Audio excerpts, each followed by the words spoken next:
You ask Tiger to solve. This deals with linear equations with one unknown. The final result is g equals 13. Let's solve it step by step. Simplify the expression. Expand the parentheses. Simplify the arithmetic. Group all constants on the right side of the equation. Add 14 to both sides. Simplify the arithmetic.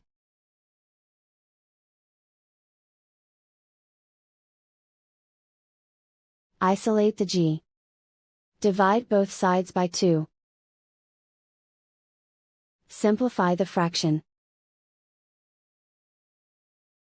Find the greatest common factor of the numerator and denominator. Factor out and cancel the greatest common factor.